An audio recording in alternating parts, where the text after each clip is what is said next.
Olá para você que acompanha o Portal M1 pelas nossas redes sociais. Começa agora um novo episódio do programa Conexão Saúde. Nesse episódio nós trouxemos aqui o psicólogo Ricardo Robério para conversar com a gente sobre a relação entre a saúde mental e o emagrecimento. Então agora gostaria de abrir esse espaço, para você se apresente para o público do Portal M1 que está nos assistindo agora.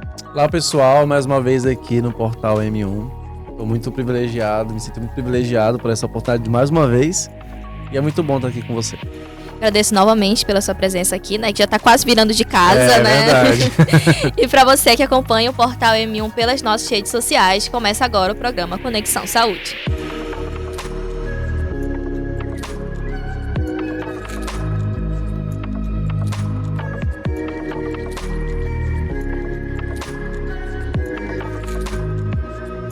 Então, de que maneira, a saúde mental ela pode impactar, esse processo de emagrecimento e tudo mais? Cara, essa pergunta é uma pergunta muito interessante, porque o emagrecimento ele tá em alta, né? A gente vê muitas pessoas, principalmente as mulheres, nessa corrida em busca da perfeição estética. E é muito importante falar sobre o emagrecimento e a saúde mental, porque uma coisa está diretamente relacionada com a outra. Até porque nós temos alguns alimentos que eles são mais indicados, na questão do emagrecimento. Mas, melhor falando sobre isso, tem uma imagem que eu compartilhei, que eu queria que colocasse aqui na tela para a gente entender um pouco melhor. Falar sobre emagrecimento, na minha concepção, está muito ligado também ao nosso sistema límbico, porque todo o nosso processo ele começa pela nossa cabeça, pela nossa mente. E muita gente não sabe, mas no nosso sistema límbico, que é esses órgãos, esse conjunto de sistemas que nós temos aqui nessa região da nossa cabeça, nós temos uma área que se chama córtex pré-frontal, que é essa que está de verdinho aí, ó. O córtex pré-frontal, ele é responsável aí pela manifestação, pela produção de alguns hormônios que muitos cientistas falam que são os hormônios da felicidade, como a serotonina, a endorfina, enfim. O que acontece? Muitas pessoas têm dificuldade de emagrecer porque elas sentem muito prazer em comer, né? E aí, quando a gente começa a atribuir a nossa fome com aquele alimento específico, muitas das vezes em sintomas onde eu estou um pouco mais ansioso, eu acabo ativando demais essa área do meu córtex pré-frontal. E isso faz com que o meu corpo ele tenha sempre esse recurso do prazer. E essa corrida aí contra o emagrecimento, ela fica muito mais arriscada, sabe?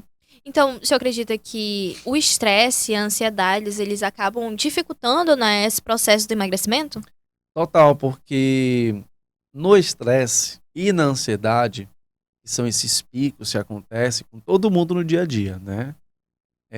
São momentos em que a gente condiciona o nosso corpo a ter um alto teor de adrenalina no nosso organismo. E o que é a adrenalina? A adrenalina ela é um hormônio que ela é produzida dos órgãos suprarrenais, né? Ela prepara o nosso organismo para um combate, para uma guerra. É como se eu estivesse lutando contra mim mesmo. E muitas das vezes, para a gente fugir do estresse, para a gente fugir da ansiedade, o que a gente faz? A gente relaxa, a gente busca recursos para ficar um pouco mais relaxado, para ficar um pouco mais em paz. E em alguns casos, algumas pessoas elas têm uma predisposição também para buscar aquele alimento mais gostosinho, porque a gente também sente prazer, né? A gente tem aí uma satisfação quando a gente se alimenta. E não é só aquela satisfação do nossa, que comida gostosa, como eu coloquei aqui na imagem. Esse córtex pré-frontal, que é o grande responsável pela produção da serotonina, da endorfina, ele vai estimular com que o meu corpo ele tenha muito mais satisfação. E o que acontece, então? A comida, ela vai se tornando, então, um recurso cada vez mais fácil nesses momentos em que eu me sinto estressado, em que eu fico muito mais predisposto a me sentir triste. Então, isso vai condicionando o meu corpo a pedir mais comida, né? Porque ele entende que esse recurso da fuga já é utilizado. Toda vez que eu fico estressado, eu como. Toda vez que eu fico triste, ansioso, eu vou para um doce, eu vou para um bolo, eu vou para algo que vai me deixar com prazer, com recurso do prazer por conta desse acesso aí do córtex pré-frontal. A compulsão alimentar, ela tá relacionada nesse Total, sentido? que é um vício, né? A compulsão alimentar, muitas das vezes, ela se torna um ciclo vicioso, né? Porque o que significa compulsão? É um comportamento que eu não consigo entender, mas ele já está ali na minha rotina, dia após dia, né? Geralmente em um determinado horário, onde o meu corpo ele já está condicionado, ele se torna um dependente, não é verdade? Então, a compulsão alimentar, ela vai fazer com que eu me torne refém desse recurso da comida. Por exemplo, muitas pessoas, e aí a gente abre um leque sobre vícios, né? Muitas pessoas têm vício em bebida, bebida alcoólica. Muitas pessoas têm vício em cigarro, muitas pessoas têm diversos vícios. Então, todo vício é um problema. Se torna um problema porque eu vou utilizando do recurso do prazer. E quando eu tiro a comida, dentro desse caso da compulsão alimentar, como você está falando, quando eu tiro a alimentação do meu convívio, eu que já tenho compulsão alimentar, eu fico dependente. Eu fico naquele momento, então, em transe, né? Fico inquieto, começo a ficar com alguns comportamentos mais agressivos. Então, é uma questão bem séria, inclusive. E existe alguma forma, né, de conseguir trocar, né, essa compulsão ou tentar, né, lidar com ela de uma forma mais saudável, buscando um profissional? Como é que funciona isso? Uma vez eu falei com uma psicóloga e ela me falou uma coisa muito séria, né? Porque a gente não tem a noção e a ideia de como que funciona um vício numa pessoa. A compulsão alimentar, ela é algo muito difícil de ser trabalhada, porque a gente não tem a ideia de como que funciona aquilo para uma pessoa. E essa psicóloga, ela me disse assim, Ricardo, não existe prazer no mundo, não existe recurso de satisfação que a gente consiga colocar à frente a uma compulsão alimentar, um vício. É, porque é um prazer que não consegue ser substituído. Então é muita terapia, é muito trabalho realmente de um acompanhamento psicológico especializado, porque não é todo psicólogo que consegue trabalhar com essa questão da compulsão alimentar. É algo específico, é algo sério, né? Porque isso acaba envolvendo questões de saúde, isso acaba envolvendo questões de somatização, aparecimento de doenças por conta dessas questões. Então, eu acredito que a compulsão alimentar, ela precisa sim de um acompanhamento psicológico especializado, claro, de um nutricionista também, né? Mas eu lembrei disso que você falou, da pergunta que você fez, dessa psicóloga que me disse, né, que o vício de uma compulsão alimentar é algo que é tão prazeroso, é um recurso que vai deixar o paciente com tanta satisfação que é difícil ele conseguir substituir isso por outra coisa de imediato. E qual é a relação, né, entre a baixa autoestima e também esse processo, né, de emagrecimento? Existe alguma relação entre esses dois temas, né, e tudo mais? A baixa autoestima, ela tá ligada diretamente com a imagem do eu, né, com o conforto, em como que eu me enxergo. É, e aí é muito interessante falar sobre isso porque muitas pessoas querem emagrecer, mas não têm a motivação. Já se enxergam assim, muito acima do peso, vem aquele desânimo, vem a vergonha também, a timidez, é importante falar sobre isso. A gente vive um país onde a pessoa que é gorda, ela ainda é ironizada, né? Ela ainda é colocada naquele lugar de deboche, ela ainda é colocada naquele lugar de inferiorização na sociedade. Eu estava vendo uma entrevista recentemente daquela atriz que ela fez o Minha Mãe é uma Peça, que é a Marcelina. Ela mesma falava do exemplo dela, que ela é uma atriz gorda e ela só conseguia papéis de comédia na TV. Então isso reflete um pouco também de como que a sociedade lida com essas pessoas. E para a pessoa que é gorda, o processo de emagrecimento com isso se torna mais difícil. Porque ela vai se enxergar saindo de casa para ir para uma academia, fazendo uma caminhada e já se sentindo julgada, né? Por conta da pressão social, por conta da pressão que existe dentro da família, por conta da pressão estética. Muitas vezes as pessoas gordas têm uma dificuldade de encontrar roupas nas lojas de departamento. Então, assim, uma série de questões, né, que acabam impossibilitando essa questão do emagrecimento, mas também facilitando para essa questão da baixa autoestima. Porque é difícil, é difícil. A gente não vê programas, por exemplo, de saúde pública para acompanhamento de pessoas gordas, né? Para rodas de conversa, onde a gente consiga a inclusão dessas pessoas. A gente vive uma sociedade hoje que tem, sim, espaços inclusos, né? A gente vê nos ônibus aquelas cadeiras que são mais próprias, nos próprios aviões. Mas sobre questões de autoimagem, de baixa autoestima, de inclusão. Essa questão social da ironização ainda existe muito. Como é que a pessoa ela tem esse processo para tomar cuidado, né, com essa questão do emagrecimento, para que ele não se torne uma obsessão, né, e acabe prejudicando ainda mais essa questão da saúde mental que a gente vê, né, bastante questão de transtornos alimentares, né? A compulsão alimentar é um desses, mas também tem a anorexia e tudo mais. Como é que existe essa linha tênue, né, entre esses Pior dois? que é uma pergunta muito interessante, porque a gente acaba vendo que essas pessoas que estão nessa busca do emagrecimento, muitas das vezes existe um transtorno que ele se chama transtorno deixa eu pesquisar aqui, eu acho que é transtorno dismorfóbico, disfórmico. Vou entender um pouco melhor. Mas ele fala sobre essa dificuldade da pessoa conseguir se aceitar, né? Ela conseguir se enxergar e se sentir confortável mesmo estando gorda. Porque uma coisa é você se enxergar, poxa, tô acima do peso, posso emagrecer. Outra coisa é eu me enxergar, meu Deus, eu tô muito acima do peso, eu preciso fazer uma lipoaspiração para ser magra, porque eu não consigo, eu não me aceito, eu não entendo que o emagrecimento é possível, eu preciso ser magro, né? Eu preciso pesar menos. Então, esse transtorno que está no nosso DSM, que é o nosso Manual de Diagnósticos de Doenças Psicológicas, ele acaba condicionando a pessoa a não se aceitar, né? Ele está muito associado àquelas pessoas que querem fazer muitas plásticas. E aí a gente começa a falar de uma outra questão, porque muitas das vezes você falou sobre esses problemas, né, do emagrecimento, da anorexia. Para quem eu estou emagrecendo? Né? A gente começa a encontrar uma questão. Muitos pacientes que já tive a oportunidade de atender em clínica, eles acabavam trazendo nos seus históricos aí psicológicos uma relação ruim com a mãe, onde a mãe ela idealizava aquela criança magrinha, a filha foi crescendo e aquela criança se tornou uma adulta gorda. Ou uma adulta que não era gorda, mas para a mãe ela era acima do peso. Isso acabava refletindo na autoestima da filha. E na vida adulta dela, ela começava a inconscientemente querer agradar a mãe, a emagrecer para se sentir mais amada pela mãe. Porque para ela, olha só como é que é louco a nossa mente, né? Para ela, ela não era uma filha perfeita porque ela era gorda.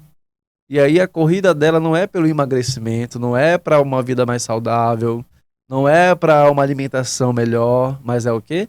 Ela quer emagrecer para se sentir mais aceita e mais amada pela própria família, pela própria mãe. Isso é muito, muito comum nas clínicas. Como é que a pessoa consegue filtrar conteúdos que vão ajudar ela nesse processo de emagrecimento saudável, que vão incentivar e tudo mais, para aquele limite que já é um problema já, que vai gerar para a saúde dela futuramente?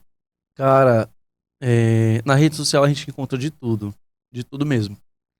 E eu falo por mim, eu não tenho mais Twitter. Eu acho Twitter, apesar da informação, da rapidez, tudo que a gente quer saber primeiro a gente vai no Twitter, por exemplo, né? Mas eu deixei de ter Twitter porque, além dessa plataforma ser positiva, ela também é muito tóxica em alguns pontos. As pessoas são muito agressivas, todo mundo dando da verdade. Então, eu acredito que é muito importante a gente, primeiramente, entender que nenhum corpo é igual ao outro. E eu preciso aprender a parar de me comparar, né? A parar de seguir pessoas que vivem uma vida muito radical, um estilo de vida que não vai ser compatível com o meu organismo, com a minha realidade. Eu saber onde me colocar, que tipo de pessoa que eu estou seguindo, principalmente nas redes sociais, porque essa comparação, muitas das vezes, ela também acaba sendo prejudicial, porque eu quero tanto ter aquele estilo de vida saudável, como aquela blogueira que fez uma lipoled, como aquela mulher que só come coisas orgânicas do café da manhã. A gente está falando de uma sociedade que, na maioria das vezes, não tem nem quase um pão com café para comer de manhã, né? Que vive uma vida com um salário mínimo, né? A gente está falando de uma massa da sociedade brasileira.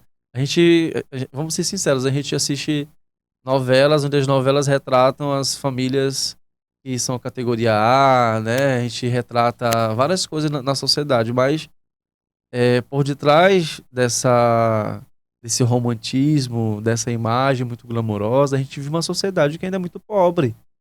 A gente vive uma sociedade que ainda é muito humilde e que não pode comer uma fruta no café da manhã. E que não pode, muitas das vezes, se possibilitar ir ao nutricionista. Então, o que que essas pessoas vão fazer? As pessoas vão seguir pessoas que têm um estilo de vida muito mais diferente que os seus? Elas vão conseguir acompanhar o ritmo de vida, a expectativa? É importante eu entender o quê? Cara, o que que eu posso fazer dentro do possível, dentro da minha realidade hoje? Como é que eu posso adaptar o meu corpo a um estilo de vida mais saudável? Eu consigo fazer uma caminhada na pracinha?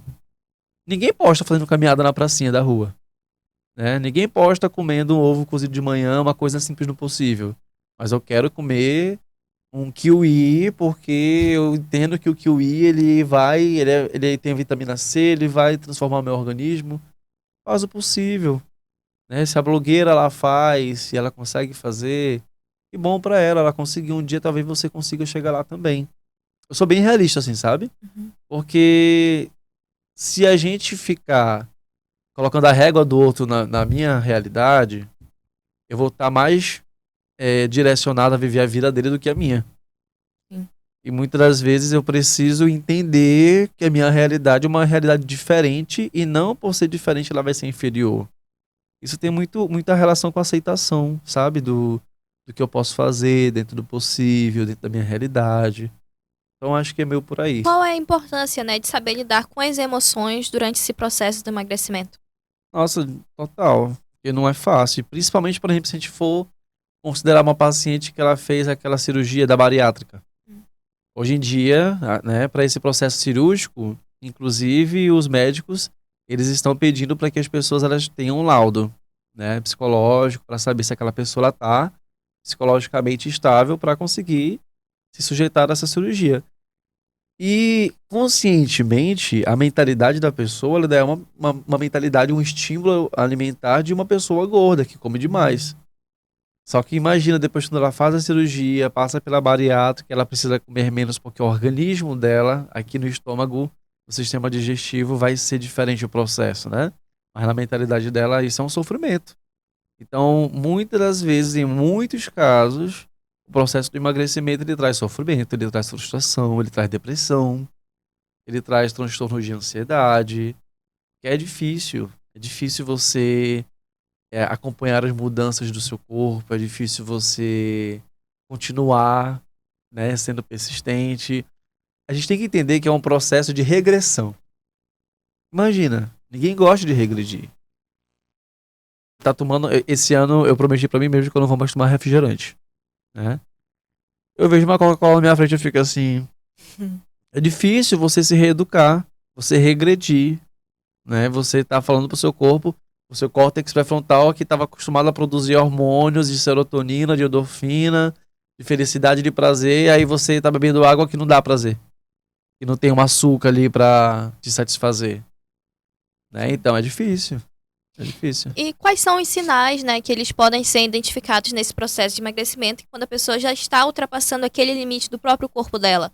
Por exemplo, ela já está tendo questões já de transtornos alimentares, outras questões psicológicas também que envolvem, né, de todo esse processo. Todo prejuízo na nossa saúde mental, ele vai ser evidente. É... De que forma? Eu não sou um profissional específico dessa questão da nutrição, mas em relação da saúde mental, o afeto, né, da nossa mente, os nossos alimentos eles também dão suporte nutritivo para a nossa mentalidade funcionar bem, para a nossa memória, por exemplo, né? Então, muitos alimentos eles acabam colaborando para que a gente esteja mais atento, para que a gente esteja mais consciente, para que a gente não fique, para que a nossa memória fique mais ativa. Só que esse processo do emagrecimento, além de fisicamente, de uma forma visível, a gente entender que o aspecto ele está prejudicando a fisionomia, a gente começa a entender também que essas características elas vão afetar a nossa mentalidade, principalmente nessa questão da nossa memória, do nosso sono, da nossa predisposição. Eu não sei se você já teve essa experiência assim, de não se alimentar bem e já dá aquela tontura, né? Já dá aquele leve balanço, assim. Isso é um sinal de que a gente não tá bem mesmo, de fato. E como lidar com a autoaceitação, né? Porque a gente já conversou anteriormente sobre essa questão da pressão, né, estética que as pessoas sofrem. Como é que a pessoa lida com isso? Lidar com a autoaceitação, saber lidar com o seu próprio corpo e tudo mais. Para algumas pessoas isso é fácil, né? A gente tá vivendo um mundo aí onde a gente vive falando sobre as nossas próprias capacidades, de que a gente consegue tudo. Então eu percebo que na sociedade a gente está percebendo um movimento assim de aceitação, de inclusão, diversidade, isso está cada vez mais em pauta, né? Mas para algumas realidades isso ainda é muito difícil. Por quê? Porque dentro das próprias famílias isso ainda é um tabu. Principalmente para essa questão do emagrecimento.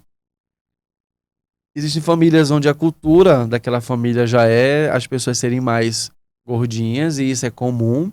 E quando uma dessas pessoas ela começa a se propor a emagrecer, também rola aquele estranhamento. Ah, né, os comentários, a ironia, ninguém entende o motivo por quê, porque já é naturalizado. Muitas vezes existem esses contextos também, onde a família não se preocupa com a saúde, né? Não existe esse olhar estético da coisa, é comum. E aí, quando alguém começa a despertar esse interesse pelo emagrecimento, e esse emagrecimento ele não tem essa rede de apoio, isso acaba se tornando muito pesado, muito difícil, acaba se tornando solitário, né? Então, o que eu falei na nossa entrevista anterior, sobre a rede de apoio, né? Sobre o senso de comunidade, eu buscar me envolver com pessoas que pensam como eu falar a mesma língua, a gente se reunir para criar programas de incentivo. Isso traz muitos benefícios para esse processo do emagrecimento.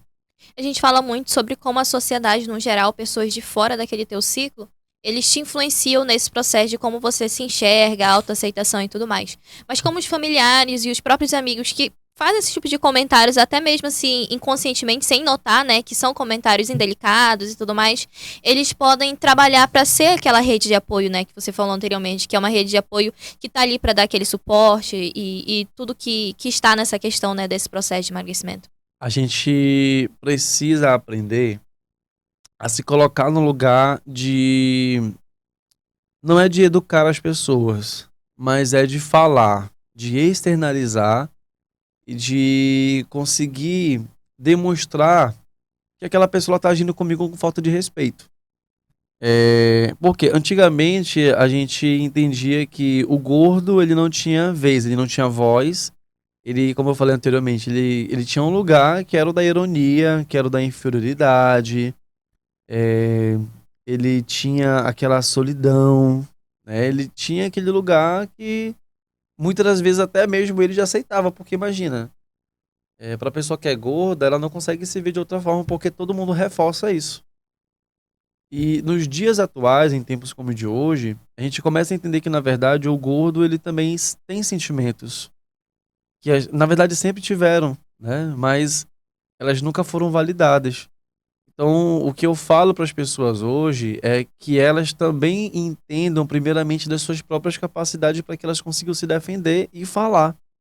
Então, se você tem abertura, se você tem amigos que queiram lhe ouvir, a primeira coisa que você deve entender não é porque eu sou gordo ou gorda que eu não vou ter direitos, que eu não vou precisar ter respeito, que eu não posso opinar, que eu não posso falar, que eu não preciso necessariamente ser o engraçado da turma, eu não posso ser uma pessoa séria, uma pessoa bem-sucedida, porque não é naturalizar a gordofobia, mas é entender que a pessoa que é gorda, ela também tem uma vida, né? Ela também tem merecimento de uma vida digna, como qualquer outra pessoa. Então, eu acredito que é muito importante a gente desmistificar que para a sociedade, o gordo, ele vive aquela realidade que é prejudicial para a saúde dele, que muitas vezes a gente rotula, né? A gente julga, né? Ah, está romantizando a gordofobia, né? A pessoa tem que emagrecer mesmo. Mas a gente não sabe como é que tá a realidade daquela pessoa, como é que ela vive na realidade dela. E eu quero falar até para as pessoas gordas que se identificam, que sofrem dentro de casa. Saiba impor limites. Se você não gosta dos comentários que as pessoas estão falando para você, seja o primeiro a se defender, a dizer que você não aceita, a se colocar, a impor seus limites, a falar que você não gosta, né? A gente precisa fazer com que as pessoas entendam que não é porque eu sou gordo que eu vou estar sempre predisposto a, a ser julgado, a ouvir coisas que eu não quero, né? Isso não é necessário. E que mensagem, né, você deixaria, assim, já para finalizar, né, esse episódio do programa, para as pessoas que elas têm enfrentado essas questões emocionais, né, durante esse processo do emagrecimento? Cara, sejam persistentes, né? Sejam persistentes, comemorem as pequenas vitórias. Como eu disse na outra entrevista, ah, muitas vezes a gente coloca um plano, uma estratégia muito grande, muito mirabolante nos nossos planos e é importante a gente olhar as perspectivas dentro do possível e comemorar essas vitórias, né? 2025 tá aí, o ano tá começando, então eu sei que nessa época muita gente vai pra academia, muita gente começa a se propor a ter uma mudança de hábito, uma mudança alimentícia, mas tentem fazer as mudanças dentro do possível e baseado na realidade em que vocês vivem, né? Na realidade em que vocês têm dentro de casa, nada de fazer metas muito mirabolantes, muito grandes, radicais, porque a blogueira de manhã ela faz isso. Dentro do possível, dentro com o que você tem, trabalhando com o que você faz, a realidade que você lida todos os dias. Se segunda-feira não deu, na terça vai dar. Se nessa semana não deu, na semana que vem vai dar. Porque, cara, em se tratando de emagrecimento, é algo que a constância ela precisa ser muito incentivada. Mas eu não falo aquela constância de segunda, terça, quarta, quinta, sexta.